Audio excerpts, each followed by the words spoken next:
2020 has been a very challenging year for all of us. But remember, we can always win every challenge life throws us. Let's talk about life's victories amidst pandemic and adversities. This is 2020 Success Stories.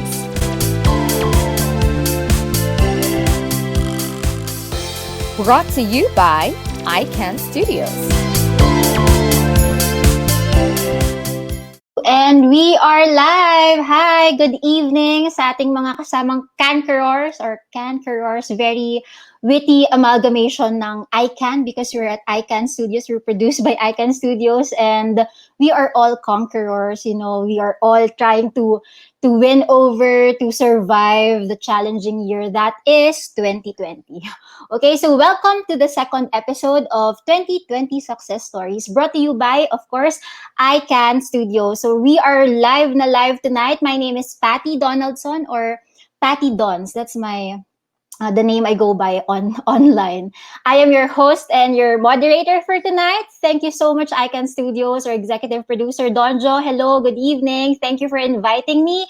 So just a quick backgrounder para naman the viewers know why I was like tapped for for this episode to host. I'm Patty, so I'm a PR professional, senior account manager who handles PR and comms for consumer and corporate brands. So I got married twice, and our topic for tonight is something related to tying the knot amid the pandemic. So I got married twice, pero caveat po, married to the same man. So I'm married to the same man twice. And yeah, that's why I have a very soft spot for weddings, especially kapag ito yung pinag-uusapan talagang it really hits close to home. So our topic, as mentioned kanina, is about the couples who succeeded, who overcome the challenges of this year and still push through and was able to hold their wedding kahit na merong pandemic na nangyayari. So, just a mabilis na kwento na about me. Our first wedding ng hubby ko was in August 2019. That was a civil wedding. And then, our second wedding happened this year, ngayong March lang. So, parang kailan lang, di ba? Parang January, Feb, March, quarantine, tapos December na tayo ngayon. So, anyway, we had our second wedding. It's a Christian ceremony last March. And like the rest of our guests, like the rest of the many couples and many brides and grooms who got married this year, I am no stranger sa pakiramdam na nag-aalala, you know, having the feeling of fear, worrying, yung regular na ina-anxiety ka because you don't know what's happening, you know, parang you are not certain kung ano yung bibigay sa'yo or dadalhin sa'yo ng 2020. And parang, like, kunyari kami, we're set to get married ng March. Early this year, no, I think it's January or Feb, correct me if I'm wrong, we had the Taal eruption. And then our wedding was supposed to be in Sonia's Garden. So si Sonia's Garden nasa Alfonso, Tagaytay. Alfonso, Cavite. So very close sa Taal volcano. And we were worried na it's a few kilometers away. What if it erupts again during the wedding or closer to the date of the wedding? And then after that, hindi pa rin tapos si 2020. As we all know, we had the coronavirus outbreak and the pandemic has just, you know, changed as a real game changer na bago yung, ang daming mga nabagong plano, ang daming mga nag-ibang mga dapat gawin, and so many crazy stuff has just, you know, been going on. I even had panic attacks kasi I was worried na baka my husband will not be able to get to the Philippines coming from the United States. He might be stuck in Korea and so on and so forth. And despite all that, parang you would when you come to think of it, when you zoom out and look at the bigger picture, you'd realize na there is still a greater and a stronger force in the universe, you know, parang a supreme being or a God, if you may, that orchestrates things to make it fall perfectly into their place. So the things may be different, the things might have changed, but it turned out for the better. It turned out amazing. So later, mas pagkikwentuhan pa natin yan. So that sums up 2020. It's a crazy, difficult year, and majority of us would agree na it was not easy for any of us emotionally, mentally. Talagang sobrang challenging siya. But as mentioned, no, there's always a silver lining in every situation, and there would always be bright spots even during the darkest hours of our lives. So maybe in the beginning, parang we don't see it right there and then. And when we focus, when we thrive, we continue to fight, we keep going, you'd realize na, kaya pala, it unfolds before your eyes na, okay, this is the reason why the universe made this happen, or why God has put this before me, because he knew that it was made to be conquered by me. That's why we are all cankerors dito. And tonight, we'd like to look closer sa mga success stories with the hope, of course, to inspire, to motivate, and encourage you through our little humble ways and stories, no? So for some of you, yung success story nyo may come in the form of having a new business. Yung iba naman, pwedeng new endeavor, new passion, or new craft. You've discovered na, I'm good with playing the guitar pala, I'm good with drawing, etc., etc. I've seen, ngayong pandemic, I think I've seen a lot of entrepreneurs, I've seen a lot of small businesses who have shifted their business online. They've gone digital, maximizing yung mga available na free tools and free platforms to make ends meet. More so, parang they've gone bigger pa, they've gone beyond their limits, and they've become very, very creative, no, in finding ways to survive and, of course, to conquer. So, and ito na, ang topic natin for tonight. Maybe some of you have started a new journey together with the love of your life. Yung mga mapapalad nating mga kaibigan dyan na nakita na yung mga taong tinadhana para sa kanila. Yung mga newlyweds natin ngayong 2020, katulad namin ng hobby ko, no? We're blessed, we're privileged to have been able to push through with our plans, to push through with the wedding despite the happenings and events going on this year. So that is what we will be diving in tonight. Join us as we zoom in into the success stories from couples who said their I do's this year.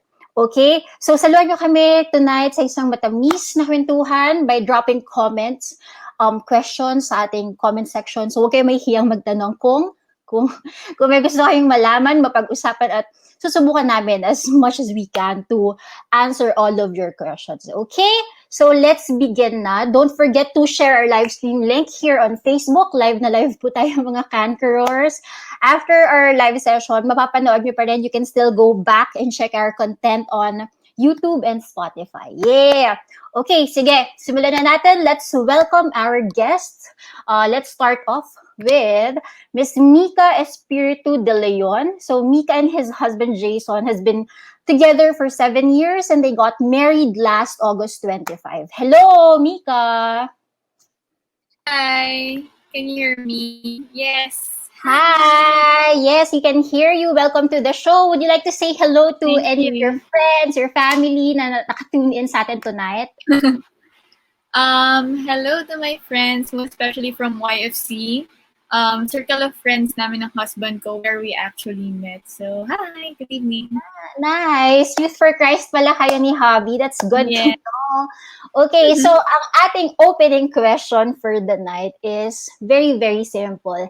If you were to describe 2020 in one word, bigay ka lang ng isang word, what would it be?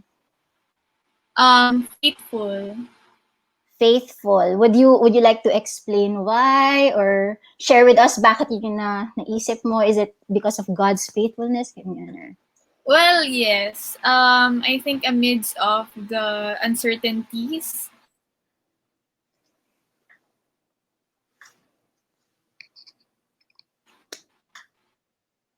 Hello.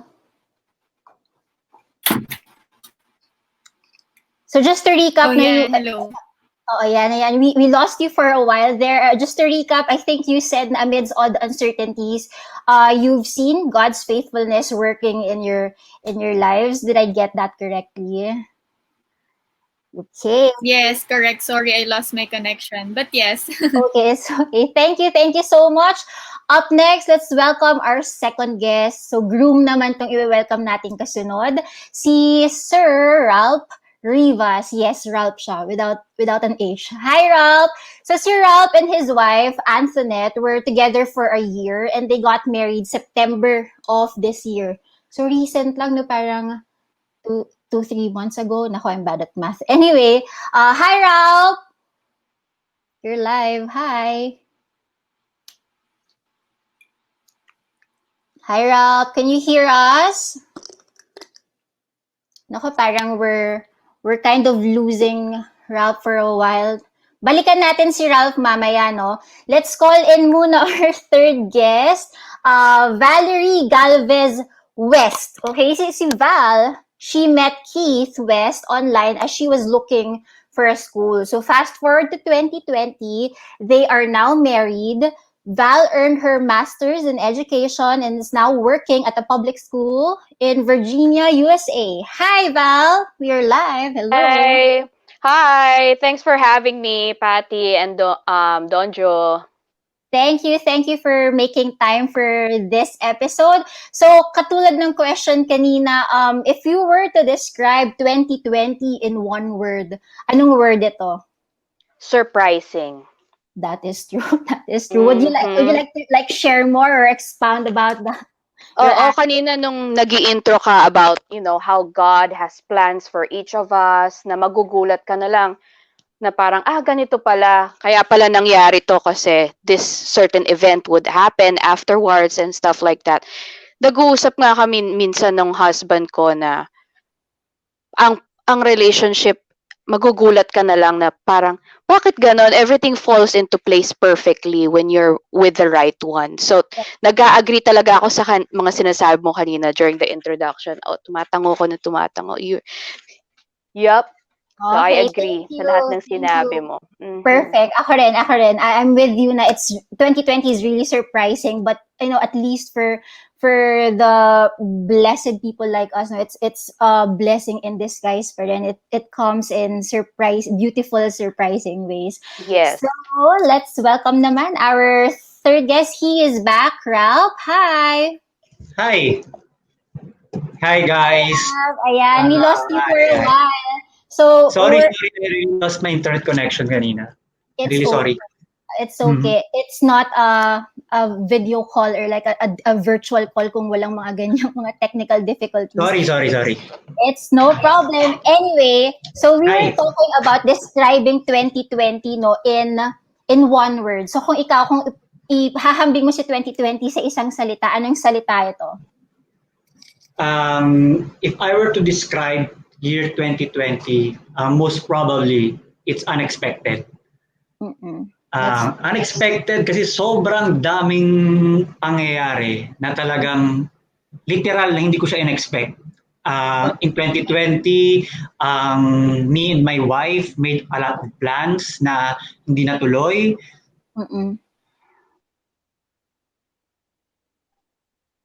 Hello? We're kind of losing you. Hello, Ralp. Okay, so Ralp was saying na si 2020 daw for him unexpected kasi he and his wife experienced things na talagang mga hindi kasama sa plano, and yeah, it is true. I agree with Ralp. So let's move on to welcome our last but not the least na guest for tonight. He's another groom po, mga Cankerors. Let's welcome Miguel Capariño, who is also celebrating his birthday today. Happy birthday, Migz! Thank you guys. Thank you so much for having me. It's a pleasure. Thank you, Patty, and of course Donjo. Thank you po. Thank you so much for joining us tonight. So si Migz and his wife Hannah got tied the knot last August 28. So they've been together for a year. And they're already expecting a baby boy this year. Nice. Yeah. That's very nice to hear. Congratulations. So si Migz, before you answer a question. We have a surprise. We have a surprise for you. Donjo, ano tong surprise? Ayan! Ano wish mo? I-blow mo Okay. na yung candle. Birthday candle. Okay, let me just take a 3 Birthday. second wish. Okay, Thank you sige. po. Thank you. Thank you so much. Okay, so before we move on, no, let's ask you the question of the night, the opening question of the night. If you were Okay. to describe si 2020 in one word lang, ano yung word na ihahambing mo si 2020 with? Okay, so I would like to agree with Ralph kanina, pero let me just try to change the word that he used. So I'm going to use the word surreal. Parang hindi kasi makatotohanan, di ba? I mean, Correct. mapa-negative, mapa-positive, lahat nung nangyayari this year sa akin, sa family, sa mundo. Parang nanaginip ako. Parang hindi totoo. Correct. That's So true. yeah, surreal. Kakaiba. Iba tong 2020 talaga. Oh, But I'm glad we're all here, no? We're here fighting. We're continuing with our journey in life. So congratulations. I salute all of you for pushing and managing to survive up to the end of the year. Nasa last month na tayo. Can you imagine that? Okay. So before we proceed with the next segment of our show, ngayon namang nakilala natin ang ating mga guests for tonight, we would like to share a success story from Denise Lucido Coronado, who, like our guests, also experienced the challenges of having their wedding held during the pandemic. So ayan si Denise and her husband na si Arjan. So let's read her post, no? Panghabang buhay yung title. So madaming kwento sa likod ng mga ngiti na yan. Hindi ko na siguro kaya pang i-share lahat sa inyo yung mga pinagdaanan namin. Hindi lang mga nangyari para maging posible yung araw na to, kundi sa madaming taon ng pagsasama namin ni Arjan. Pinili namin na ituloy yung kasal namin kasi nararamdaman namin na nilaan yung araw na to para sa amin. May 23 yung isa sa mga pinagpilian naming date at hindi pilit. Tinawagan kami ng simbahan nung May 23, pwede kami magpakasal kung gusto namin. So, suot namin yung prenup clothes namin, no makeup, walang professional photographers, at handcrafted yung wedding rings na ginamit nila. So, gawa daw nung tatay niya yung wedding rings and tinuloy nila the wedding. They pushed through with it. So, salamat sa lahat ng tumulong para maging maganda yung araw na to at sobrang special sa amin. So, sa mga kaibigan, lalo na sa mga magulang at mga kapatid namin, salamat. So, Arjan, salamat sa araw na to. Hindi man ito yung plano natin, pero ito yung plano ng Diyos para sa atin. So, sabi ko nga sa'yo kung ano man yung meron o wala ngayong araw na to. Ito yung pinangarap kong kasal kasi yung kasal na ikaw yung katabi ko sa altar. Mahal na mahal kita. Winner yung hashtag nila. Hashtag Corona ka lang, Coronado kami. So, congratulations kay Denise and Arjan. We are happy and blessed to hear your story. It really hits close to home. No? It also reminded me of one of the stories na I think na-feature din sa ABS-CBN Christmas Station ID ngayong 2020. Thank you so much for that inspiring story, Denise. Congrats. Beautiful time. Congratulations also because si Denise and si Arjan are having a bundle of joy coming into their family. Congratulations. Wow. Nice. Nice. Congrats. Okay, guys, simulan na natin yung kwentuhan sa ating mga special guests na si Mica, si Val, Migz, and Ralp. Okay? So, the first question, bawal hindi sumagot, kailangan sagutin lahat. Isa-isahin natin. Okay. Go ahead. Okay, so the question is, how was the wedding night? Kamusta ang wedding night? Unahin muna natin, sige, yung mga groom muna. Ikaw muna, Migz. Kamusta ang wedding night? Wedding night. Okay. So actually, ako nag-prepare halos kasi noon kasi talagang wala din nag-ayos eh. And our wedding happened in our house actually. We had a pastor. Yes. Pero kasi kami apartment right now. So doon kami sa rooftop. Everything was fine. Yeah, everything was okay. Everything was fine. Sobrang okay. Sobrang ganda. Sobrang saya. Pero dahil wala kaming ibang mga tao na maaasahan dahil nga pandemic, So ako lahat. Sa technical, sa pag-aayos, mag-asikaso sa mga bisita. So, so pagod. Yun na lang, pagod after the wedding night. Bongga ha. Karamihan kasi pag mga wedding, parang ako, I think, sa case namin, mas bride yung hands-on eh. So, Yeah. nakakatuwa naman, saludo sa'yo na as a groom, very hands-on ka. Yes, very So, yung hands-on wedding night nyo, pagod, tulog na agad, wala nang... Nagkwentuhan kami, of course. Parang happy kami, parang hindi nga kami makapaniwala. Pero hanggang doon lang muna. Pahinga after. Correct. I can Yeah. relate. Correct. Kami rin eh. Okay, ikaw naman, Ralph. Kamusta ang wedding night niyo ni Mrs. after lahat mga ganap? Bago ko sagutin yung tanong, gusto ko muna ikwento kasi yung wedding namin this year was actually our civil wedding lang. Kasi originally we were scheduled, pre-pandemic we were scheduled August 28 ay kasal. Pero nung the pandemic came, so we have to cancel everything. So yung church, yung catering, lahat ng preparations namin the past months talagang hindi ko naman masabi mababaliwala kasi we will have our church wedding next year pag okay na yung lahat. But we just decided talaga na we will have our civil wedding. Parang para maging mag-asawa namin. Kumbaga that's how sure we are sa isa't isa na hindi na namin hinintay yung next year para kasi so kumbaga to answer your question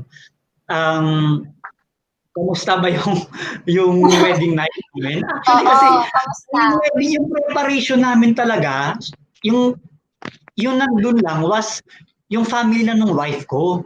Kasi ako and two of our friends, dalawa sa kanya, dalawa sa akin. Yun lang yung parang witness namin nung civil wedding namin. And yung mom and dad ko and my other relatives hindi nakapunta kasi I am from Iloilo City kasi. So that time I was in Cavite. So kaya hindi ko siya makuha, hindi talaga sila pwede doon sa wedding namin. So, we decided na despite the fact na yun nga, na kahit civil wedding lang, kahit simple lang siya, yung wedding night talaga namin, actually hindi kami pagod. As in, fresh na fresh kami. I think yung stress will be on the church wedding itself.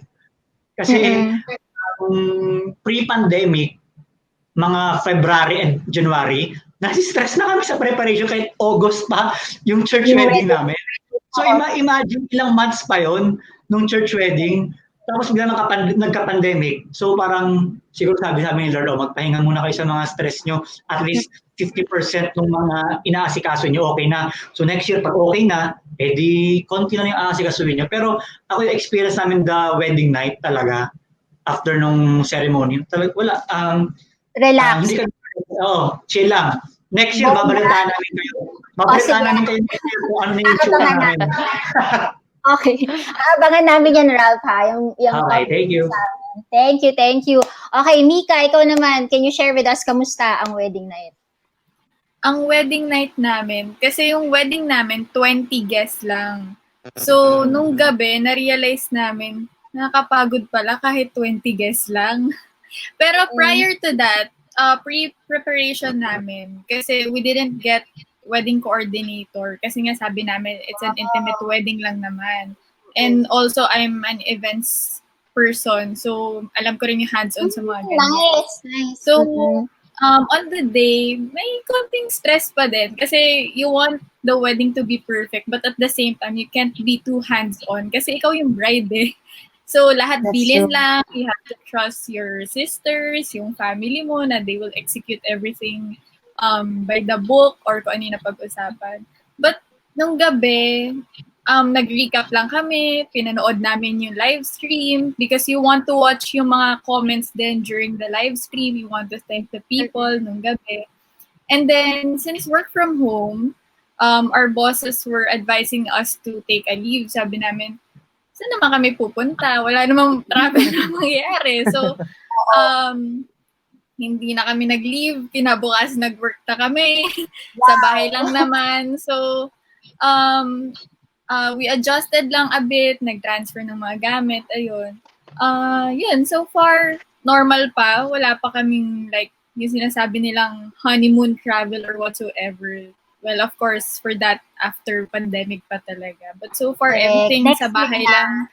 Catching up, kwentuhan, discovering, totoo yun, marami pa rin nalalaman. That's Yun. very nice to hear. Thank you for sharing that. Glad to know na it went smoothly and your family was also hands-on helping you. That's really good. How about you, Val? Can you share with us kamusta naman yung wedding night ni Hubby? Ayun, very similar yung experience ko with Migz na pagod at saka ako lang din yung nag-asikaso ng lahat. Decorations, music, lahat yan. Parang si Migz. So, 2 o'clock kasi yung wedding namin. So, hindi talaga siya parang lunch or dinner.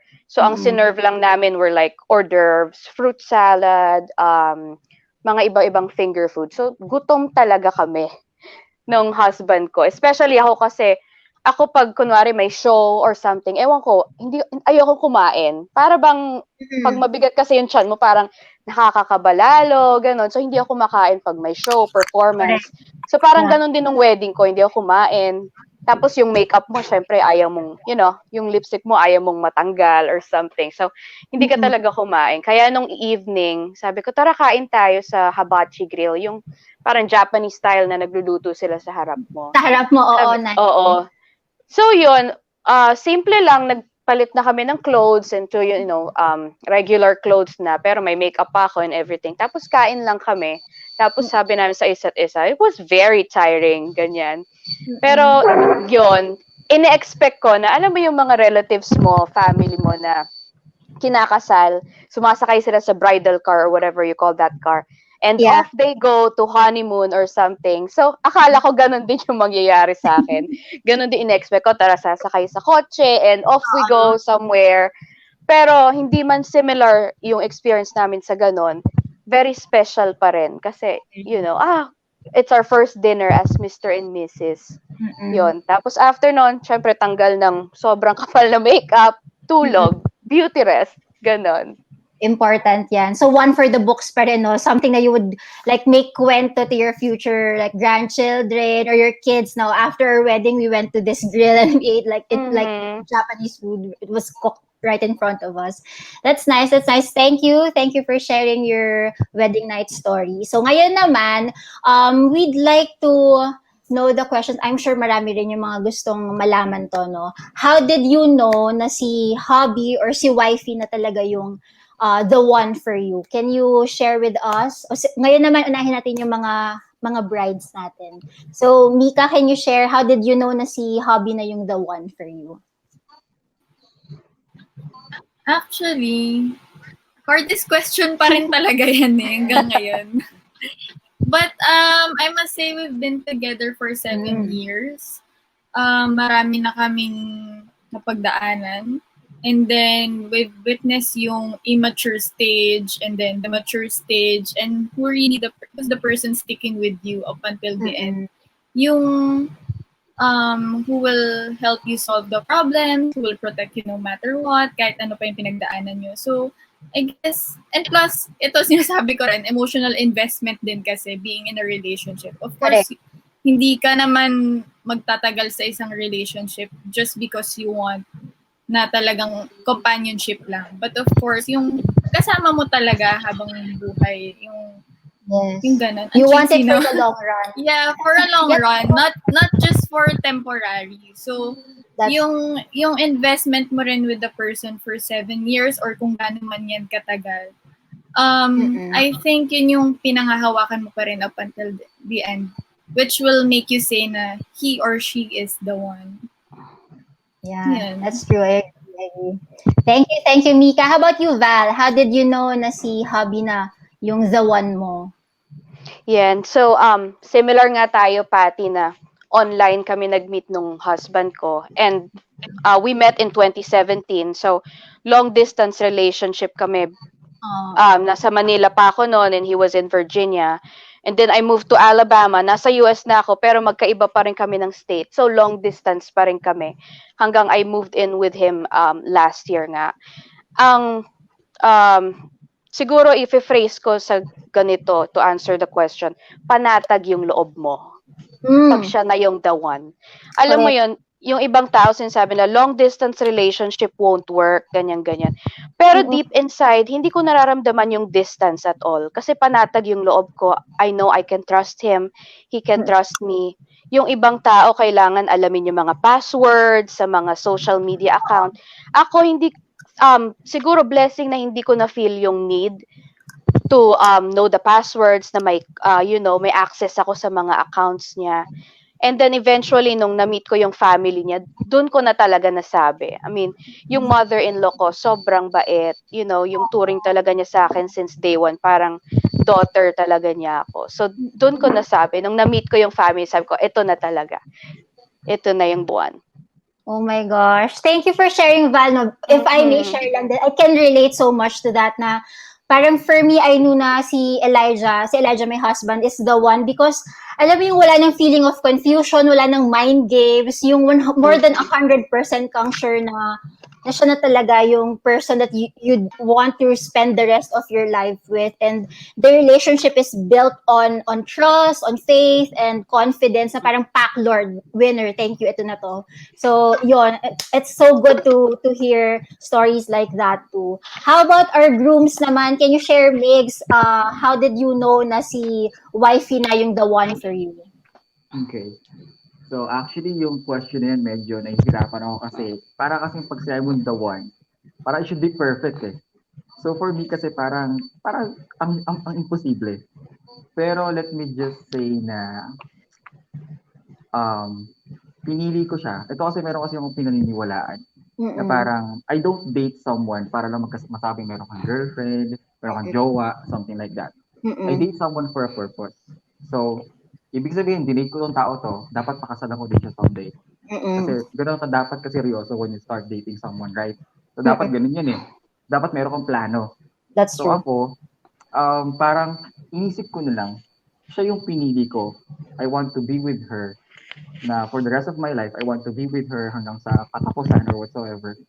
So, hindi ko maano na parang sinasabi na kailangan maging perfect or something like that. Parang for me lang, ito yung pinili ko. I want her. I want to love her sa ano pang pwedeng mangyari sa kanya, sa mga changes, yung mga ganyan ba. Yung consistently changing person nga, nga, di ba? Kasi hindi mo naman alam kung kailan magbabago isang tao. Marami kayong makaharap na challenges. So, yun. So, kumbaga, yun parang yun talaga eh. Correct. So, thank you, thank you for sharing that. I think it's important then to men to take note of that. Now, when you date, you should have like a plan or like you see a future with the person. You don't just date a person for the sake of having someone to accompany you or someone to entertain you. You date a person because you see a potential of spending forever with that person. So thank you. It's nice to hear na like a man saying that to his partner or his wife. How about you, Ralp? How did you know or paano mo nasabi na si wifey na yung the one mo? Actually, interesting question yun eh.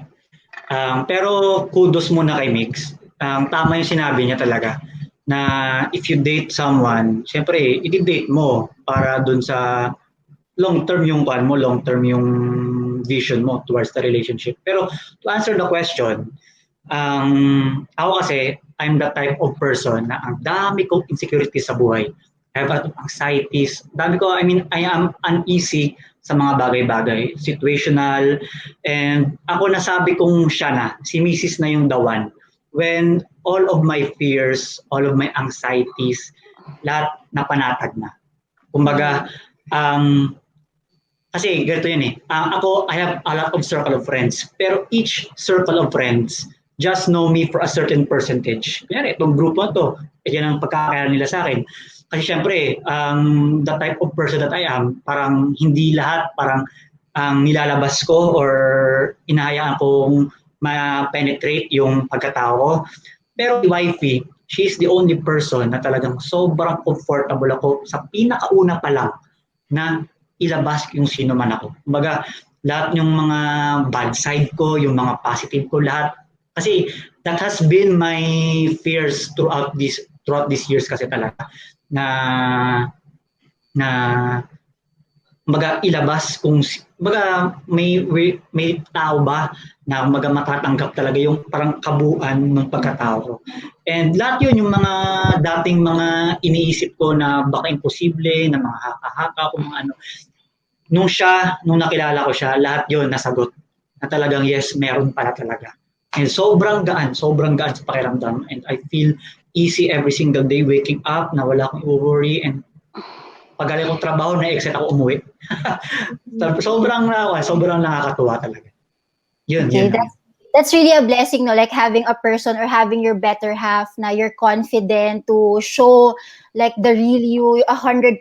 Like you could be naked emotionally, physically, and you wouldn't doubt that person would, be turning away from you. So it's really a blessing to have someone like that.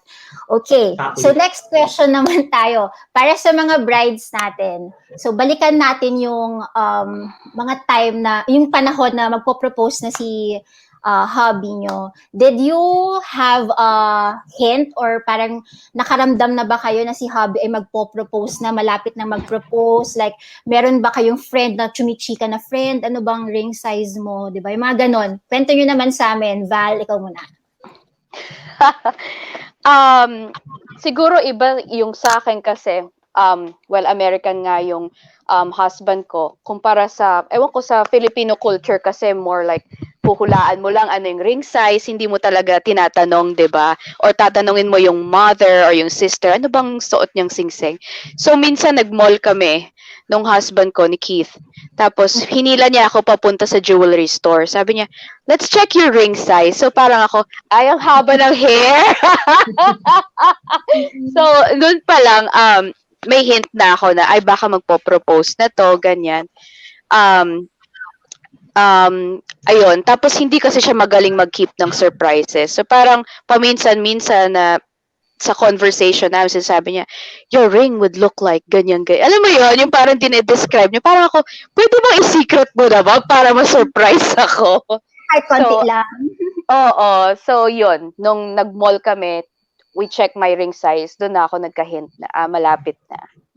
Parang ganun siguro yung culture na I can relate kasi si hubby ganun din siya, as in very straightforward na nagpaparamdam na he's gonna propose or something. So when he proposed, it was of course touching and surprising, pero at the same time parang I was somehow expecting it na. Anyway, how about you, Mica? How was the proposal to you? Like, did you have hints na, oy, baka mag-propose na si Boyfie sa akin? Yun, sabi ko, matagal na kami. So, nag-uusapan naman. Pero, during the time na magpo-propose siya, hindi ko talaga alam na yun na yung time na gagawin na niya yun. Prior to that, yung about sa mga sukatan ng rings, ang ginagawa namin before, alam niyo sa mga tiyanggi minsan, tapos may mga ring na, yung, mga puch-puch na ring lang. So, may mga times na susukat-sukat lang kami. Iba pala yung sizing sa mga ganon. But at least, meron na rin siyang idea. Reference. Nung magpo-propose siya, hindi ko alam kasi magbabakasyon kami nun sa Australia. Prior na umalis kami, may mga nangaasar na, uy, baka mag-propose na. Minsan lang kayo umalis ng ganyan katagal for a month. Ganyan. Pero ako, hindi ako nag-expect kasi for kami, umanda ko ng parents ko sa house nila. Meron rin kasi kaming other plans pa which hindi ko ma-mention, but kinlear niya doon na hindi siya magpo-propose. I mean, parang in 2 years pa. So, naset na rin yung mind ko na hindi siya gimmick. Like, sure na hindi siya magpo-propose. But then, pagdating na doon, well, it happened. Nag-propose siya. So, yun, nangyari na yung proposal, and then later, baka masagot rin if paano siya na-share. So, okay, thank you, Mica, for sharing. Sa mga groom naman natin, paano nyo na laban na ito na yung moment to propose? Parang, okay, ngayon na ba pinagplanuhan nyo ba ng mahaba? Or was it like a spur of the moment na I feel like I want to ask or pop the question na?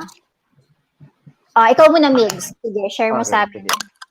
Okay, I don't know if it's okay to disclose this kasi nga public tayo. Pero I'll just give a short na parang story na lang. So, tawag dito. Isang taon lang kami ng wife ko ngayon, actually. No, actually, hindi kami umabot ng taon. Hindi kami umabot Bro, ng pareho taon. tayo, bro. Pareho tayo. Alam ko kasi magkakaiba tayo story eh. Pero syempre, hindi naman sa haba ng relationship yan, di ba? Okay. Yes. So, parang kumbaga, kung gaano pa kahaba yung magiging relationship niya. So, yun you're looking forward to, right? So, yun nga. So, iniisip ko, nung time na we are planning na to have a wedding. I know. Yeah, actually. Kasi, paano ko ba sabihin to? Anyway, so, alam ko naman nasa una na gusto ko na siya. Na sobrang happy ako sa kanya na ito na yung gusto ko makasama for the rest of my life. So, bakit pa tatagaling ko? So, yun na, nag-jump na ako na itanong siya na kung pwede ba kami magpakasal. And then, in regards naman dun sa sukat ng sing-sing niya, alam na kasi namin parehong ikakasal kami. Funny story to. Alam na namin parehong ikakasal kami at hindi ako nag-propose. Okay? Pero, sabi ko, parang hindi okay na ikakasal kami nang hindi man lang nag-propose yung lalaki. Kasi once in a lifetime yun eh, right? Sa mga girls. It's something that you would remember talaga. Yes. So sabi ko, kahit alam na namin pareho na ikakasal na kami, so sabi ko, dapat nag-propose pa rin ako. So yun lang, kumbaga yung thought man lang. Kasi I want to marry her. So yun, lumuhod ako sa harap niya, nakapagbahay lang kami. And then, naglagay ako ng phone somewhere sa gilid sa may kitchen. And then, lumuhod ako sa harap niya. Tapos, nangiyak-iyak pa ako kasi nga, parang, ewan ko, mababa yung luha ko. And then, ayun, tapos, ano din siya, na sobrang tuwa niya, tears of joy.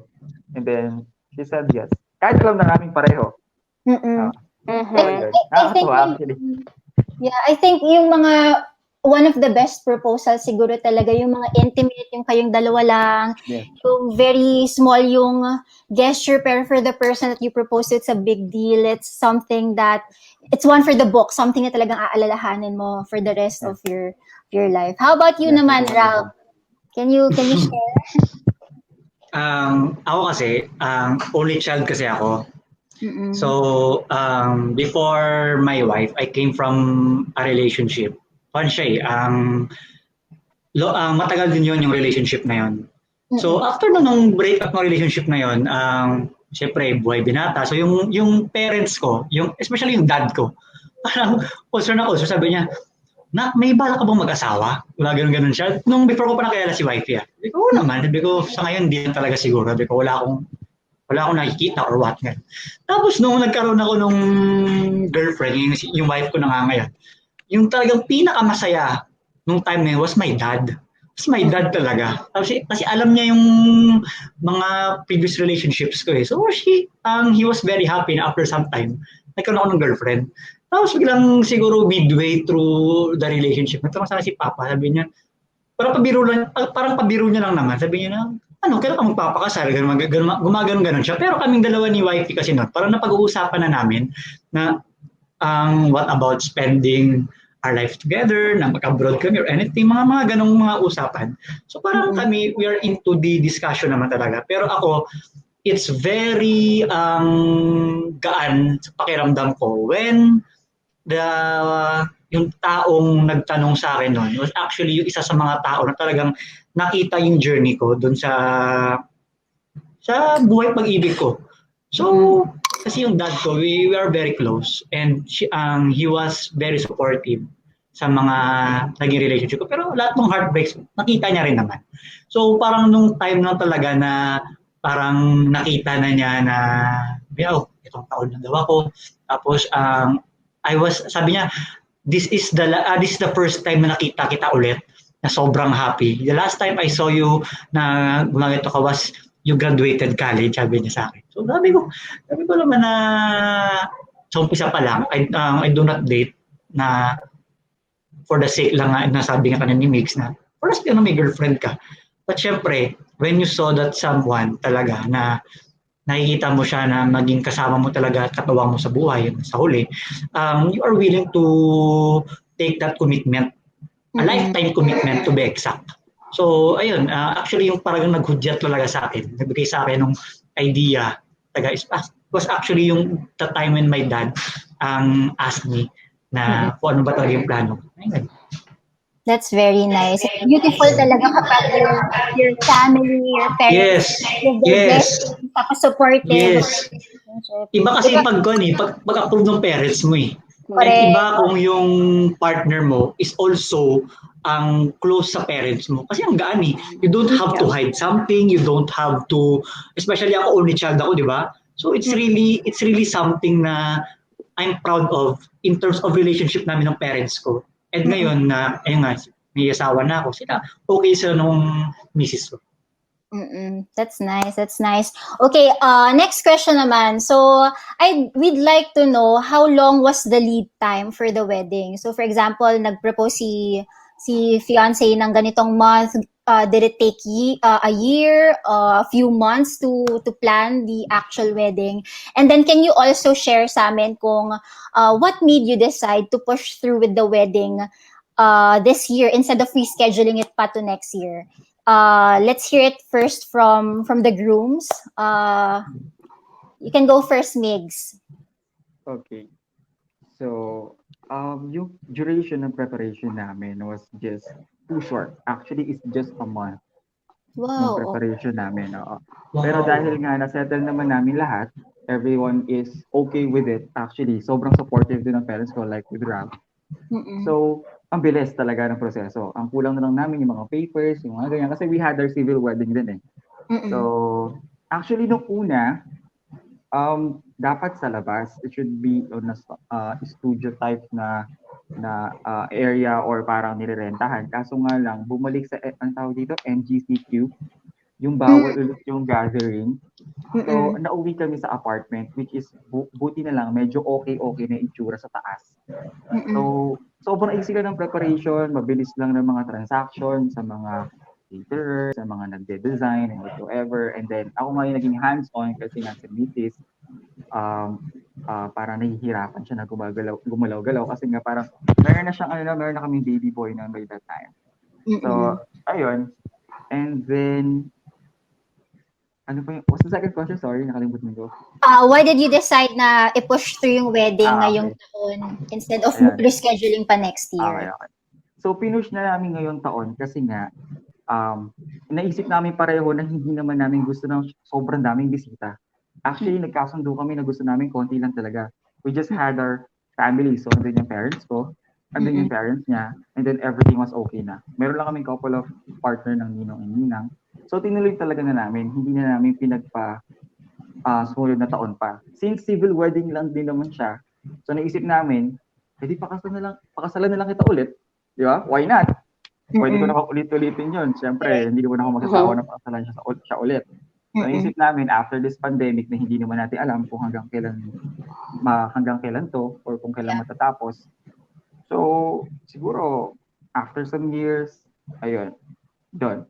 Yun talaga yung parang actual wedding namin. Yung gusto naming wedding which will be happening the dream wedding, kung baga. Yes, At least you have like a lot of lead time to prepare for it.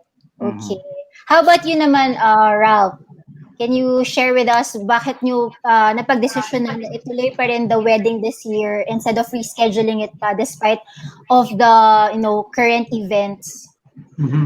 So nag-propose ako last January and we decided to August, supposed to be kasi kaming dalawa, we are basing our schedule sa arrival ng dad ko. Kasi yung dad ko, he's a seaman kasi siya.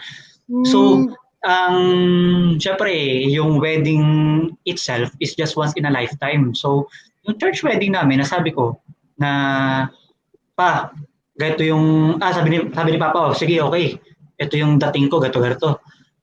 Problema nga, nagka-pandemic. Di wala. Di lahat yun. Kasi after ng proposal ko sa inyo noong January, almost every week talaga. Talagang pumunta kami ng bridal fair. Yun yung preparation namin. So we were trying to be as effective as possible in terms of preparation, and we are trying to make to take the most yung pinaka-quality na ma-offer sa amin. na pwede naming, so, sad to say, yun nga, na-postpone lang din, na-hold lang din naman. And when the pandemic came, we told our suppliers, our caterers na ganito situation, mumove namin next year. Actually, October 23 next year, yung napag-isipan namin din kasi nga yung dating ng tatay ko na naman was August. So, ganun, nag-decide na kami. Pero this year, we really decided na magpakasal kasi yung primary reason was to na umuwi dito sa Iloilo City from Manila. From Manila na magta-transfer dito sa Iloilo City. Ito yung hometown ko. And my wife really loves Iloilo and parang gusto dito sa lugar namin. And kasi there's sa Manila din, because of the pandemic, I lost my job. So, dito meron. So, parang para sa amin, it's fresh start din naman kasi 10 years din ako nagstay sa Manila. So, naisip namin na bago umuwi dito ng Iloilo, why not na kasal na kami? Kasi next year, ikakasal din naman kami ulit ng church wedding. Yun yung dream wedding na. Ganun lang. Yung church wedding niyo next year, sa Iloilo na rin siya? Hindi. Diyan pa rin. Diyan talaga. Pero that's nice to know that you found a new home and a fresh start sa inyong home province. How about our ladies? Mica, can you share with us what made you decide to push through with the wedding this year instead of rescheduling pa? We got engaged last December 2019. And then we really have plans to have an intimate wedding with or without pandemic.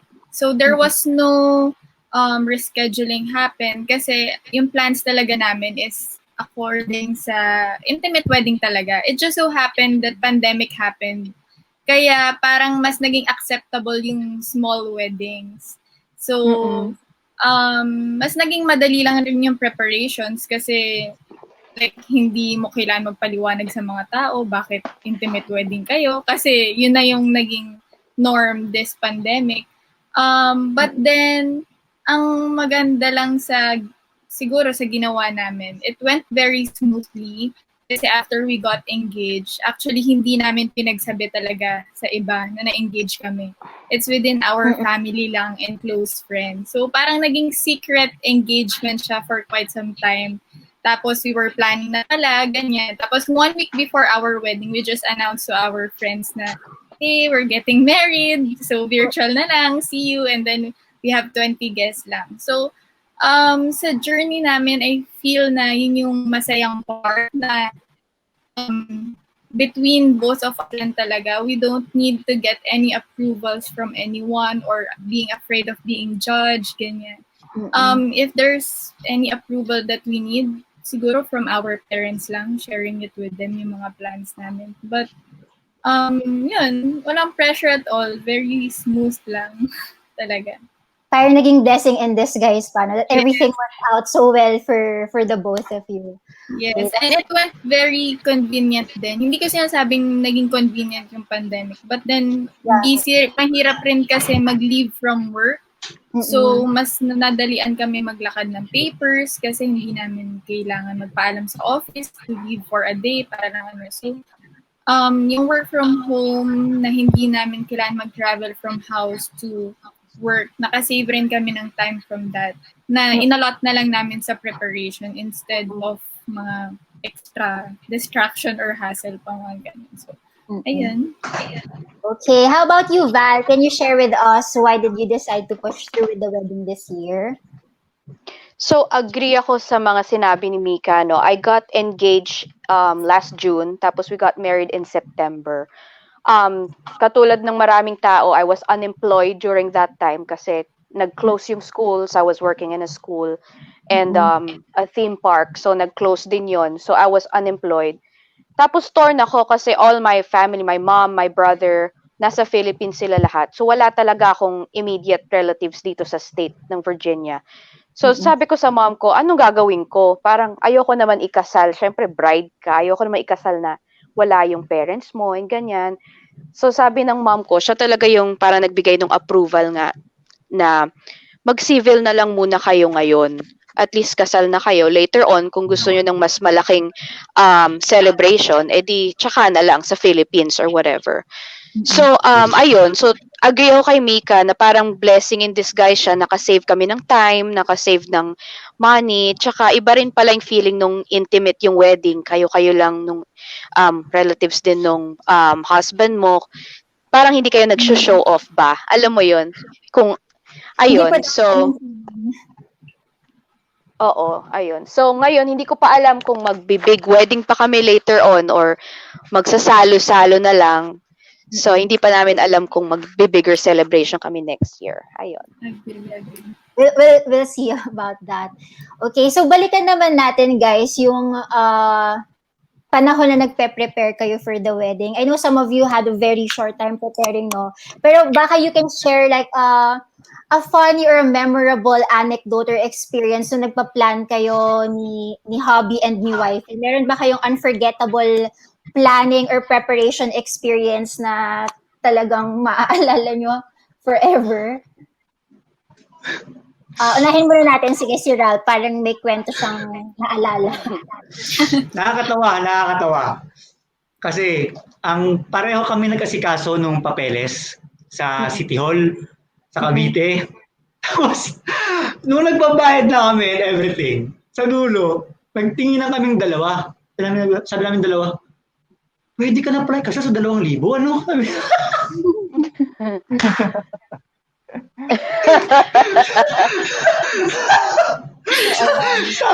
sabi namin dalawa, isipin mo yun, may 2,000 ka lang. Tapos siguro, ipag-Jollibee mo na yung makulit, wala kang bayad, pag-Jollibee mo na yung bisita mo. Siguro 5,000 lang pwede na kayo ikasal talaga. Sabi namin, napakamura pala. Sabi namin, yung experience na sabi namin talaga. Kasi ang bilis na ng preparation namin doon sa civil wedding eh. Kasi pag civil wedding, hindi siya kasing busise nung church wedding.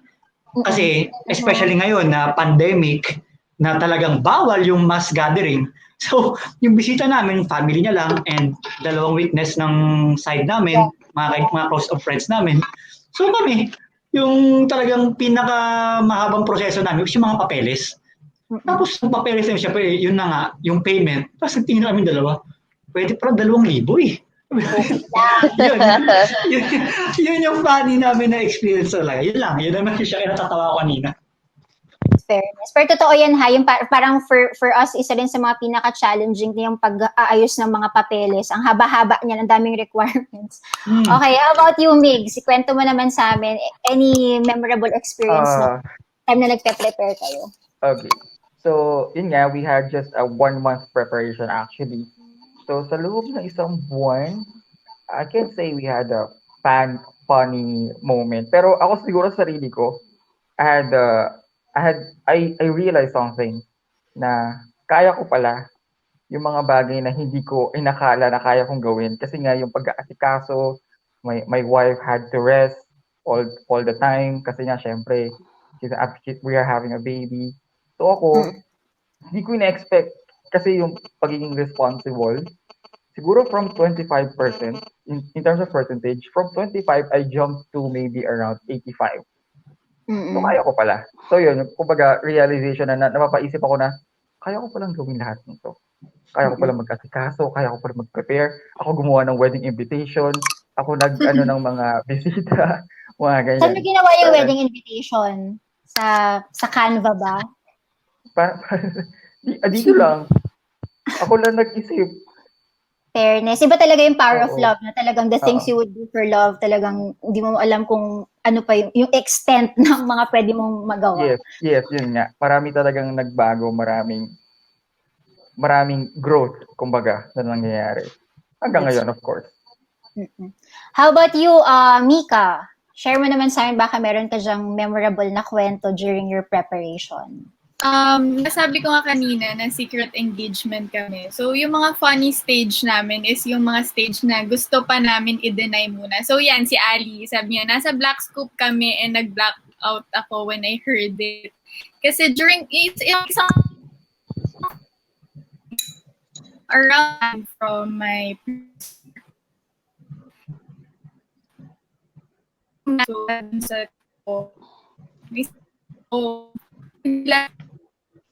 Hello? We're losing you for a short. Hello? Ayan. Hello? Can you hear me? Ayan, it picked up na. Okay, go ahead. Ayan. So, yung friend ko, nag-comment siya ngayon about sa Black Scoop na meme namin. Kakauwi lang namin nun galing vacation. And then sabi ko, may sasabihin ako. So sabi nila, ha? Engaged ka na? Sabi ko, dininay ko. Tapos sabi ko, hindi, magre-resign na ako.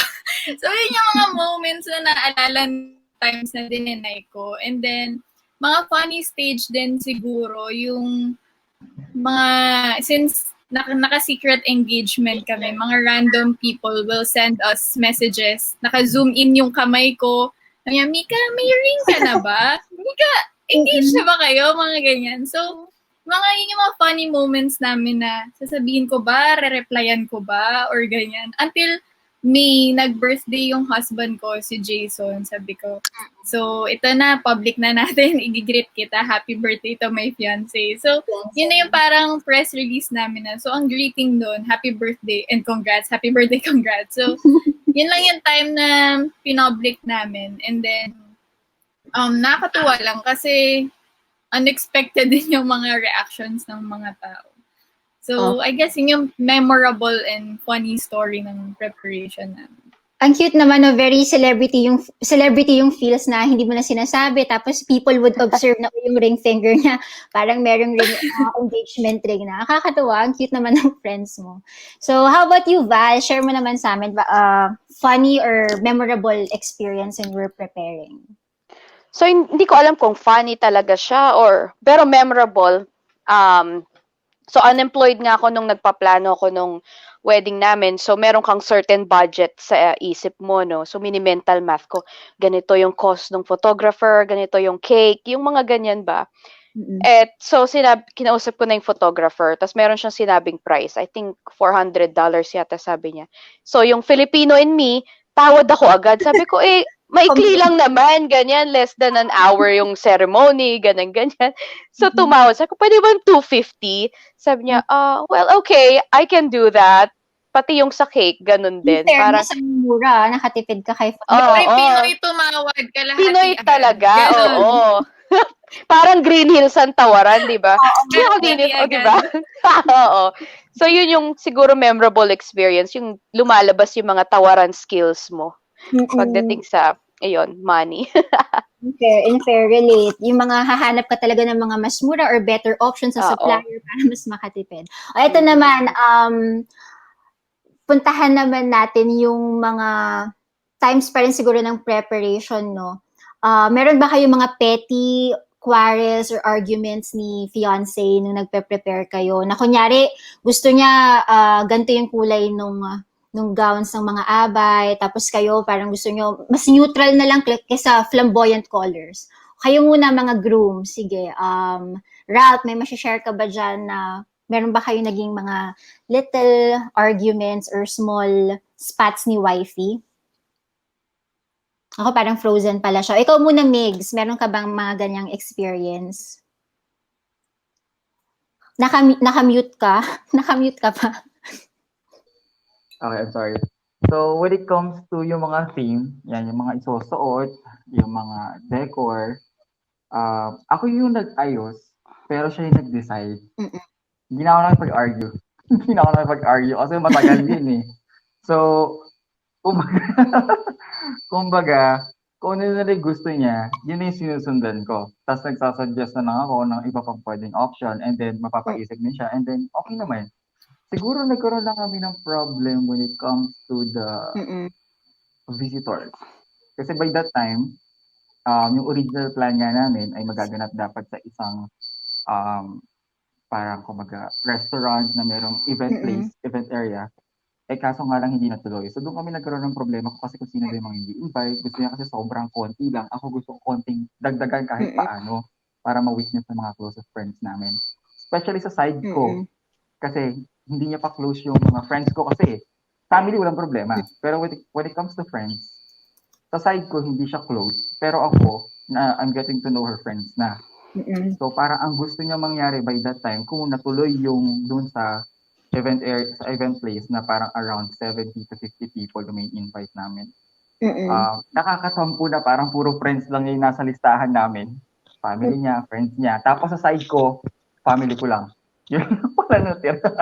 So, pero okay na rin. Wala naman kaso sa akin. Hindi naman na ako nagreklamo kasi syempre I had to respect yung gusto niya. Okay lang naman. I would love to give or pagbigyan siya sa lahat ng gusto niya kasi happy naman ako pag happy siya.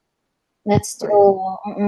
Sometimes parang it feels great then to go by the kasabihan na happy wife, happy life. Yes. Actually, yes. And then, of course, blessing in disguise na rin siguro yung biglang bumalik sa MGCQ. Nag-modify kasi ulit kami. So, we had to cancel everything sa event. So, ang nangyari na nga lang sa bahay and then virtual na lang. So, we had our family na lang doon, tapos yung ninong and ninang. And by the way, ang nagkasal po sa amin ay yung daddy niya kasi pastor po ang kanyang daddy. So, sobrang happy. Wow. Yes, sobrang happy. Tapos dream wedding din kasi niya yun. So, umiiyak talaga ako habang kinakasal kasi kung nakatingin sa akin yung tatay niya, pinagsasabihan ako. Parang hirap. Pero ang sobrang nakakatuwa at the same time.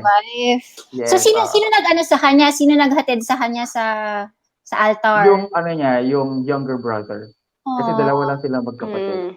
Sobrang nakakatuwa. Cute. Nice. How about you, Ralp? Are you back with us? Okay, nag-freeze again siya. Hi. Ayan. Hello. Okay, pinag-uusapan namin yung mga little arguments or mga petty fights with the wife or the fiancé nung prepare kayo. Meron ka bang naalalang moment na meron kayong medyo hindi na pagkasunduan? Yung fiancé? Ako, naghahang si Ralp. Sige, balikan natin siya. Sa ladies muna tayo. Val, ikaw, meron ba kayong mga ganong moments na parang meron kayong hindi na pagkasundaan? Hindi naman talagang hindi na pagkasundaan or issue. Pero nung yung the day ng wedding, kami nga lang yung nag-ayos nung place and everything. So, supposedly, nakaschedule ako for hair and makeup ng 10 o'clock in the morning. Tapos, pumunta kami dun sa venue, siguro mga 9 o'clock to set up lahat-lahat.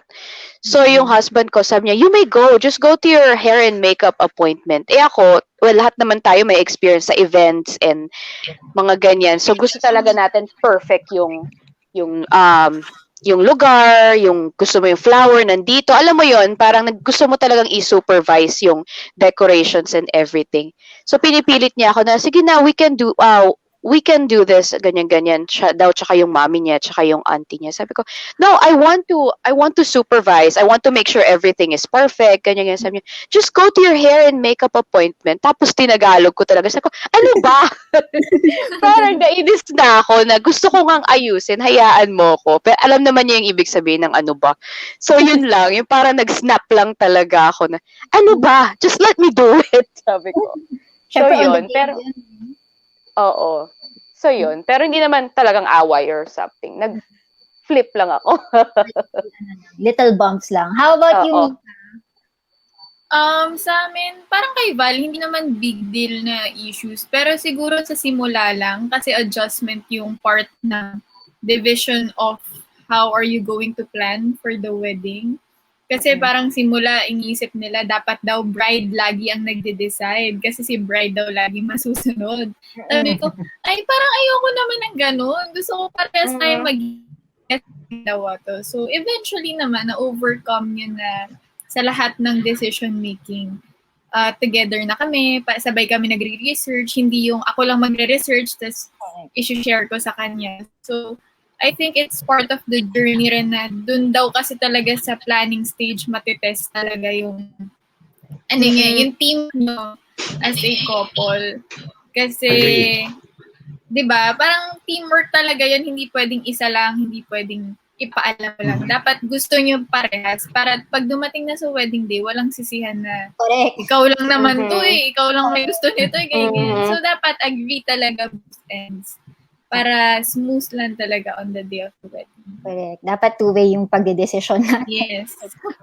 Okay, Ralph, si Ralph is back na. Ralph, share sa amin kung meron ka bang mga minor bumps or petty na quarrels with wifey during the preparation. siguro yung pinaka-significant na naalala ko was actually the preparation nung para sa church wedding sana na na-cancel nga. Kasi when we have transactions with, for example, suppliers or caterers, pag nagmi-meeting na, ako usually parang lumilipad yung utak ko kasi may iba akong mga inaasikaso. So, si wifey, yung sinasabi sa akin, pwede ba makinig ka? Pwede ba mag-pay attention ka rin? Kasi sabi niya sa akin, tapos kukunin niya ako, after na ng kwan, sabi niya, sa susunod sabi niya, pag may transaction tayo, pwede ba 10 minutes lang makinig ka? Ha? Sabi niya, ginaganon niya ako. So kasi ako kasi, I'll be honest, yung mga parang, pero yung mga designs na yan, kunyari kung anong kulay ganito. So ako, parang feeling ko, parang hindi ko ma-relate yung mga pinag-uusapan nila. Kasi ako, so normally ako, parang gano'n, sinayan ko lang siya, yung pala napapansin niya pala yun. Kahit guys, kung may mga nanonood dito ngayon ng mga lalaki, sa huli, pag may preparation kayo, kahit let's say, alam nyo na si Mrs. nyo pa rin pala, yung para magde-decide sa part na yon, makinig pa rin kayo, mag-pay attention pa rin kayo. Promise. Talagang after nun, sisitain ka talaga. Promise. Di ako nagbibiro. Pro tip. Oh, pro tip guys. Yun. Life-saving tip yan ha. Thank you for sharing that. Magkakasundo kayo ng asawa ko, ganyan din siya. Hindi siya masyadong mahilig nakinig. Kaloka. Yun lang yung naalala ko. Ngayon naman guys, puntahan natin yung wedding day. Balikan natin yung moment na, yung walking down the aisle na, how does it feel to see your bride walking towards you? And for the brides naman, how does it feel, when you walk down the aisle, looking at the end of the aisle, andun na yung fiancé or your future husband? Sige, unahin natin sila Migz and Ralp. Can you share with us? Okay. So, ako, nung nakita ko siya, kasi yung sa amin kasi, sa apartment kami, paakyat siya. So, nasilip ko siya sa gilid, nakita ko siya. So, parang mixed emotions. Yun talaga yung mararamdaman mo, no? Mixed emotions talaga. Andun yung saya, andun yung kaba, andun yung excitement, halo-halo. Pero, parang at the end of, talaga, yung lahat ng nararamdaman mo na yun, ang pinaka-mangingibabaw is, eto na yun. Eto na yung parang, nakita ko siya na, I'm going to have a family na. I'm going to be a father na. I'm going to be a husband. So parang, yun talaga yung mangingibabaw, sobrang yung excitement mo, kung paano mo haharapin to everyday, yung mga challenges, yung mga ganun. So, for me talagang sobrang happy, sobrang memorable nung moment na yan. Hindi ko nga makakalimutan hanggang ngayon nagre-rewind siya Kasi yung tumutugtog pa by that time, yung paborito namin kanta, yung Araw-Araw by Ben and Ben. Gusto namin yan, kaya talagang tuloy-tuloy yung luha ko. Ganun. So, sobrang mixed emotions talaga. Okay, thank you for sharing. May mga nagtatanong dito from Bianca, one of our viewers, ba't umiiyak yung groom? Ano yung nafe-feel nyo? Anong tumatakbo sa isip nyo? Ikaw ba umiyak ka nung time na lumakad si wife? Oo, talagang iyak talaga. Talagang umiiyak ako. Kasi yung papa ko din umiiyak sa gilid. So parang, kasi parang... Si pastor umiiyak din, di ba? Andun na siya sa harap, siya rin yung dad. Ay, saludo kay daddy, kay pastor, kasi talagang napigilan niya. Kasi pinag-pray daw niya yun. The night before the wedding na sana, makayanan niya yung bugso ng damdamin na hindi siya maiyak habang kinakasal kami. Pero paiyak na siya nung patapos na nag-a-advise siya sa akin. So sobrang, ako iyak na iyak, pero si pastor, grabe, nag-stay still siya, yung daddy niya, yung unang wife ko. So, bakit umiiyak kami? Siyempre, ewan ko kasi, for me parang yung feel ko, yung taong mahal na mahal mo. Di ba? Parang ipinapanalangin mo araw-araw sa Diyos na makasama mo pang habang buhay. Eto na, nasa harap mo na, ibinibigay na siya sa'yo. Sayo na siya. Kumbaga, parang, siyempre parang one of the greatest gifts that you will ever have, di ba, in life. To have a wife, to have a family. So, talagang hindi mo mapipigilan maging emotional. So, yun. Tapos yung wife ko, short lang, patalastas lang, sabi niya sa akin, nung before kami ikasal, kapag hindi ka umiyak, kapag naglalakad ako papunta sa'yo, babalik ako. babalik ako. Kaya sa akin, walang wedding na magaganap. Kaya. Well, yun. Wala namang pressure yun. Naiyak talaga ako. I think most of the brides would relate. Ako talaga lagi ko din tinatanong yung asawa ko, are you gonna cry when I walk down? Sabi niya hindi daw kasi hindi siya emotional. Pero at the end of the day, he cried naman. So yay, success. How about you, Migz? How about you, Ralp? Kwento mo naman sa amin. How did you feel? Natawa ko sa comment ni Bianca na feeling daw niya iiyakan daw talaga siya. Amen! Amen! Actually, feeling ko, kasi ako, nung kinasal kami, yung judge kasi namin, napaka-kengkoy talaga, umpisa pa lang. Parang, alam mo kami, ina-expect namin nung dumating kami dun sa hall, talagang, ramdam mo yung tension ramdam mo yung parang, this is it, ganun. Tapos yung i-intro sa'yo, na judge, akala mo strict or what's bilang magpapatawa. Kaya parang ang galing din niya, icebreaker din. Pero ako, napayak ako nung actual before. Yung preparation namin para sa church wedding actually. Nung nakuha namin yung church na napa-reserve namin, siya talaga una umiyak siya. Tapos ako, parang nadala ako kasi may tumugtog na kanta. Hindi naman siya related sa amin. Hindi naman namin siya team song or what. Pero parang Moira de la Torre kasi. Kapag si Moira talaga. Alam mo si Moira, kahit hindi ka broken hearted, mapapaiyak ka talaga. Pero ako, yung naalala ko kasi noon, na napaiyak ako, nung kantang yun, was yung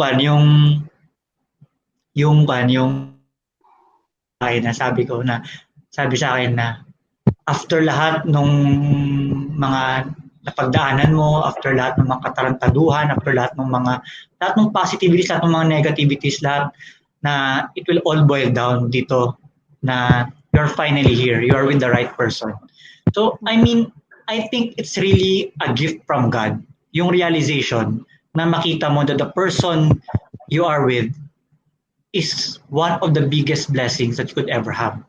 I think na it will be revealed to you. It's not because na ikaw nalaman mo, na nakita mo lang based on your humanly efforts na siya na yan. I think it's with divine intervention na mai-reveal sa'yo na this is the person allotted for you. So ayun. Yeah. Ganun talaga.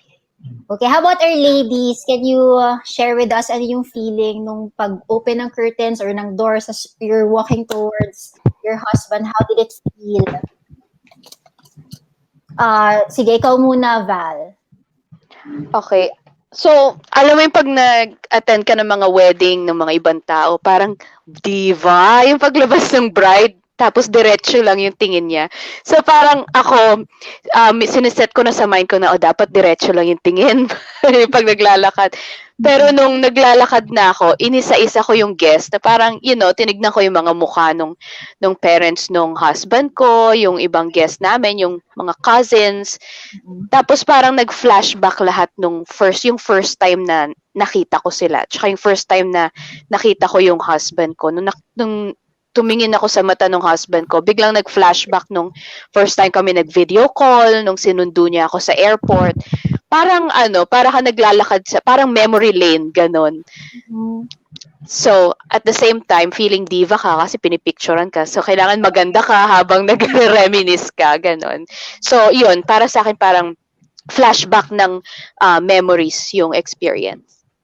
That's a beautiful description. Parang ganun nga siya na seeing the people who matter to you, your family, friends who were there, who really made time to join you. It's magical yung pakiramdam, kumbaga.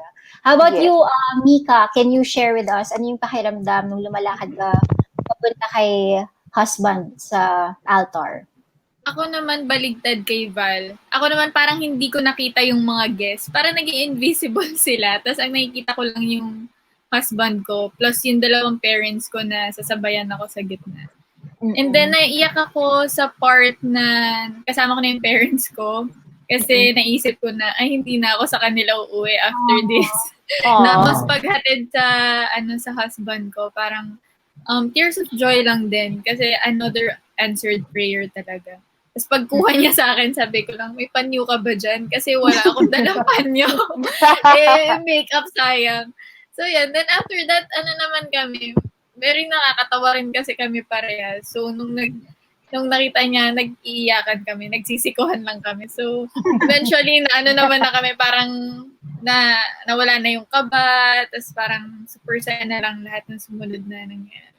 Mm-mm. So, pro tip yan, sa mga ikakasal, magbaon kayo ng panyo, mapag-groom or para kapag iyak ready, pwedeng retouch. Okay. Sige, balikan naman natin, syempre, di ba, your wedding happened this year, no? Ngayong 2020, where a lot of things have happened. So, what plans yung mga nabago sa wedding nyo? For example, like kami, we planned on having like 100 guests, pero it ended up like being trimmed down to like 50 or less pa, and it ended up really, really nice. It was an intimate gathering. We're even like featured in Bride and Breakfast. Kayo, ano yung mga nagbago sa original plans nyo, and how do you feel about these changes? Do you look at it as a blessing, as an opportunity para to strengthen your bond pa, having to go through that process together? Sige, unahin natin yung mga ladies. Syempre sila yung mga nagpe-prepare na talagang matindihan eh. So, Mica, can you share with us, please? Nasabi ko kanina na with or without pandemic, we'll go for an intimate wedding. So basically, wala rin talagang nabago sa plans namin. It's just that it became more acceptable. So hindi kami nahirapan magpaliwanag sa mga tao. Plus the preparation, I guess, yung going on virtual lang. Kasi during that time now, at first, we have plans na mag-intimate wedding. Pero wala naman kaming plans mag-virtual eh. Kumbaga, ipaalam na lang talaga na we're married na. But then, naging part na ng intimate wedding yung virtual. So, nag-execute rin kami on that part. Pero, ang naging usapan namin doon, kasi for instance, we have plans to get married again in 2 years' time pag okay na lahat. Sabi ko, kung sino talaga yung pag-iisipan pa rin natin kung sino yung nasa virtual event. Hindi lang basta dahil pwede mag-invite na marami, lalagay natin sila dun sa private event natin. Kumbaga, pinag-isipan pa rin namin. One thing that we learned from my other friend, kapag hindi pa fiancé yung partner ng friend mo, hindi siya invited kapag girlfriend or boyfriend pa lang. Baliktad pala, pag fiancé na or asawa na, dun lang invited yung partner. Pero pag boyfriend, girlfriend pa lang, let's not invite muna. So, yun lang yung mga restrictions namin sa plans during the intimate wedding. But the rest, it went smoothly naman. Blessing in disguise din yung intimate wedding kasi we had 20 guests lang din. So, we had an opportunity to held our reception kung saan kami nag-first anniversary, which is a small restaurant lang. So, it's very nostalgic din yung moment na yun on the day ng wedding. Good tip yun to limit the +1 kapag fiancé or...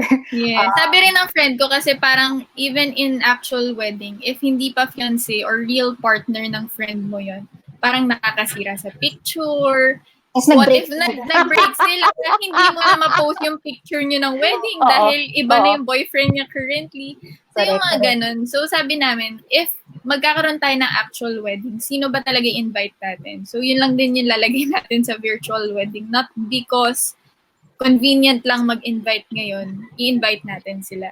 So we want to make them feel na exclusive pa rin within the circle of friends and family. Okay. Thank you. Ganda ng tip na yon. Okay. How about you, Val? Share mo naman sa amin kung ano yung mga nagbago sa original plans nyo and how do you feel about the changes? Okay, magre-react lang muna ako dun sa sinabi ni Mica. Actually, hindi ko na-realize yun until now na tama nga naman, pag girlfriend or boyfriend lang, wag na muna i-invite kasi baka may mangyaring breakup, ganon, makakasira pa, 'di ba? Pero minsan kasi inisip natin parang nakakahiya naman, wala siyang date. You know, parang mag-isa lang siya, ganon. So anyway, yung sa amin naman, in a span of 3 months, nag-change kami ng venue. Originally sa may courtyard lang nung courthouse kasi parang civil nga lang sana. So parang garden lang siya. Sabi ko, parang gusto kong ayusan, lagyan ng mga flowers or something. Sabi ko, actually alam mo, sa may beach na lang tayo. Total, once in a lifetime ka lang naman ikakasal.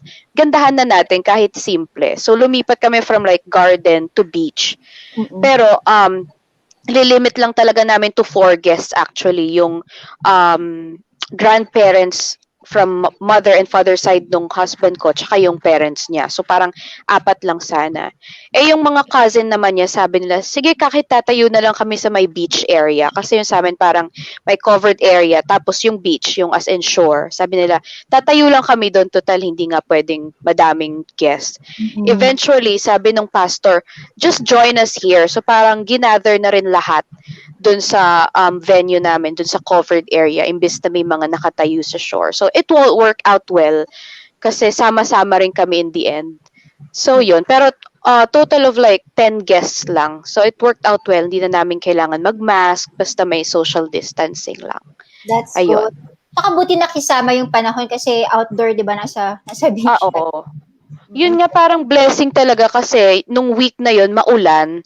Pero nung day nung wedding, as in parang overcast lang, walang ambon, walang ulan at all, clear yung sky. So, parang blessing. Pero, ewan ko naniniwala kay Santa Clara, pero yung mom ko, nag-offer siya ng itlog. Oo, yes.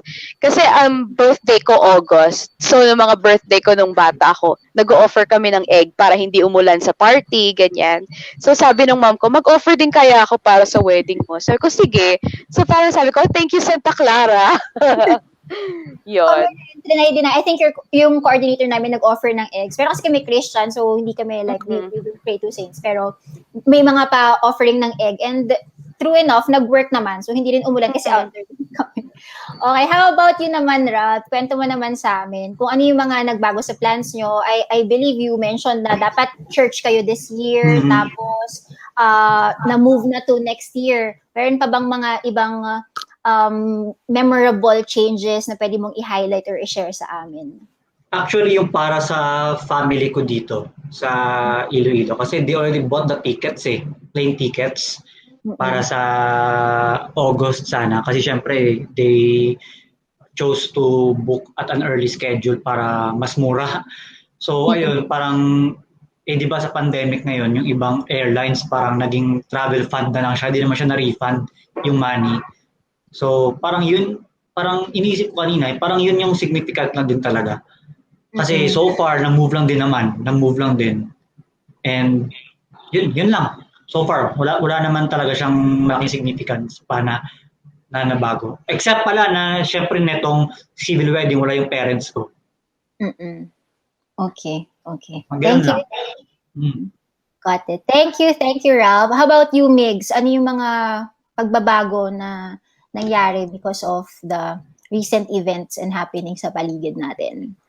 Okay, so yun nga, I've mentioned it earlier kanina na yun nga sa venue, nag-iba kami ng venue, so nalipat na kami dito sa bahay to make it more intimate. And then yung count ng visitors, kasi nung una, kami ng wife ko, ang gusto lang talaga namin, max of 20. So 20 or below lang sana talaga yung count. But then, our parents, of course, yung mga parents namin, nahihiya sila. Uy, yung ganito, yung tita mo, yung close natin, ganito, yung ganyan. So, hindi maiwasan na i-invite mo sila, isama mo sila. Yung count namin before, umabot ng around 70 plus. So, parang kami, nawiwindang na kami na nag-triple. Dumami. So, nawiwindang kami.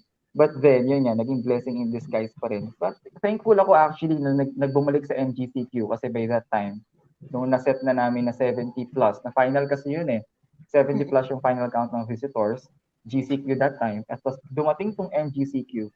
So we were very thankful that time kasi nga, bumalik kami sa very intimate wedding. So we had our parents lang, siguro nasa around 10 lang kami, or 13 to be exact yung count namin, ng wedding namin. So sobrang, for me I prefer that kind of wedding. Actually, I prefer those kind of wedding kasi hindi mo inaalala lahat ng visitors. All you see is the most important people in your life. Your wife beside you. And of course, your parents na nanonood nandyan. Nakifeel mo sila, nararamdaman mo yung crowd. Kumbaga, yung mga tao nandun, nakifeel mo yung bawat isa. Hindi mo na kailangan i-entertain lahat ng dami ng bisita. So, yun talaga yung prefer namin actually. So, kung mauulit nga yung wedding din namin, So we wanted it a beach wedding. Kahit sabihin natin outdoor siya, gusto pa rin namin siguro nasa less than 20 or 20 lang yung max count namin sa wedding end. So yun. Curious lang ako, no? Kasi nabanggit mo parang it was set to be 70 tas naging 20. Buti Yes. your suppliers were cooperative and agreed na, okay, sige, did they give you refund or did they allow? Actually, yung dun sa event place namin na kaya mag-hold ng 100 people, doon kami magpapa-cater. Supposedly doon kami magpapa-cater, doon kami magtawag dito, magpapa-decor na rin and everything, pati sa technical. Kaso nga, dahil dumating tong GCQ, I told them na, supposedly, magbabayad dapat ako noon ng parang half ng payment. Pero dahil dumating tong si NGCQ, they informed me, and then sinabi ko din sa kanila. So, hindi naman kami pinilit. They were very considerate. So, very thankful din ako sa kanila. So, wala naman naging problema. Walang cancellation. Naghanap lang kami ng iba, kumbaga, na mabilis lang din namin nakausap. Okay. That's good. Thank you for sharing. I think we've reached our last or our final question for the night. Just to cap it off, no, how significant is this year for you in terms of your relationship and siguro in general, no, as a person? How did this year changed or made a big difference in your life? Sige, unahin naman natin ng ating ladies. Mica, can you share with us a quick answer lang? I'll stick sa answer ko kanina na faithful, na maraming answered prayer this year kahit may uncertainties like yung pandemic. One of which is since last year, 2019, engagement, and then I got a new job, and then nakapag-plan din kami how to start our, family. We call it family na kahit wala pa kaming baby. And then, I think getting, yung fact na maituloy namin yung wedding this year despite of the uncertainties. Yun, we see it as an answered prayer. And then, yung just as simple as being healthy up until now, the 10th month of having this COVID, na hindi pa rin kami nagkakasakit pa rin. So I think that's the biggest blessing that we have right now. Okay, thank you. How about you, Val? Can you share with us how significant is 2020 for you personally and of course in your relationship? So, just like anybody else, roller coaster ride talaga ang 2020 for me. It started nung January, meron akong new job, 2 new jobs. Eventually, I got unemployed kasi nagsara yung mga workplaces ko. And then I got engaged, and then I got married, and finally had my full-time job. So, ang masasabi ko lang is trust the journey, trust in God, or kung kanino man kayo naniniwala to, may reason ang mga pangyayari. So, just always do your best and try to be positive. Kasi merong nakalaan na plano for you. Yun. Thank you. How about you, Ralp? Ano naman yung significance ni 2020 for you in your relationship and for you as a person? Yung significance sa akin ng 2020 is actually I learned to appreciate everything. Correct. Baga, everything that I have, I learned to appreciate. Kumbaga kasi, this 2020, it really taught you to see the best in everything that you do. Baga, tomorrow is not promised eh. So, after all the negativities, after all the anxieties brought by this pandemic, you will just be thankful with your family and your loved ones. And at the end of each day, and if your family or yourself is healthy or what, or out of danger, papasalamat mo na lang talaga eh. Kasi, ang daming factors ngayong 2020. May mga nawalan ng trabaho, nagsara ng negosyo, kahit mga namatayan pa na kamag-anak. So, if you are one of those people na hindi mo pagpakasal ka pa, pakasama mo pa yung partner mo panghabang buhay. So,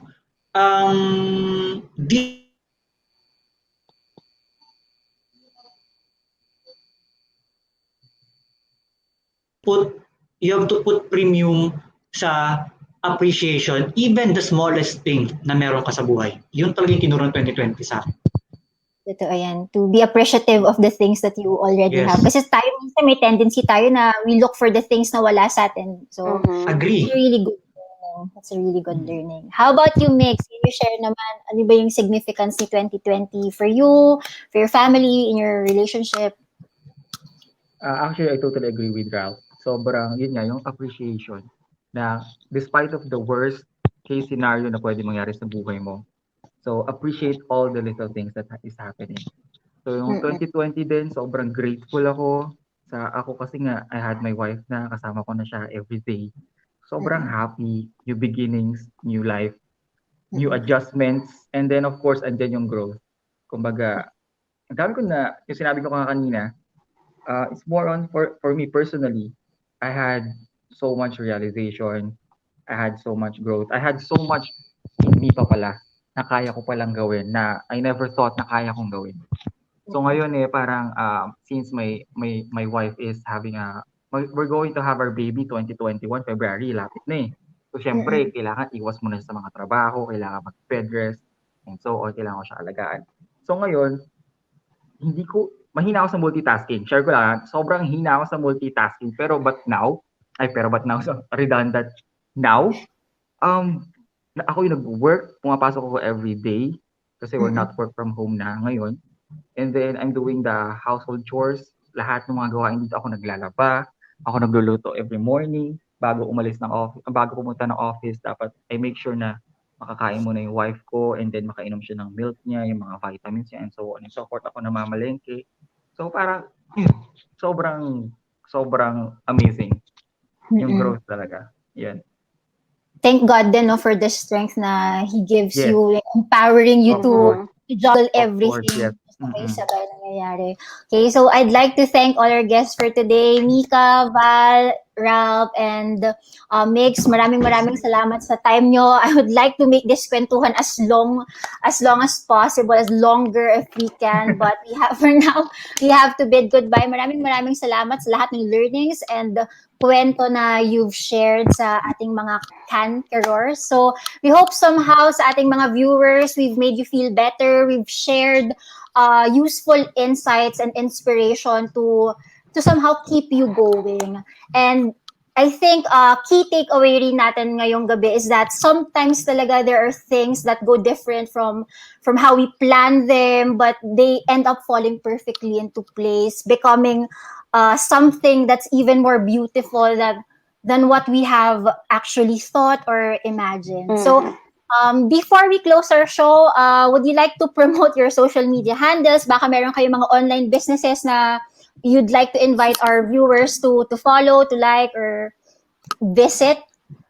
Sige, unahin natin ang ating mga brides. Mica, go ahead. Well, I don't have any business, but I'm dumping all my video edits sa YouTube channel ko, which is Mica De.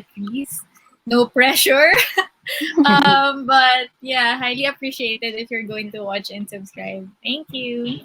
Thank you. How about you, Val? Would you like to promote your social channels?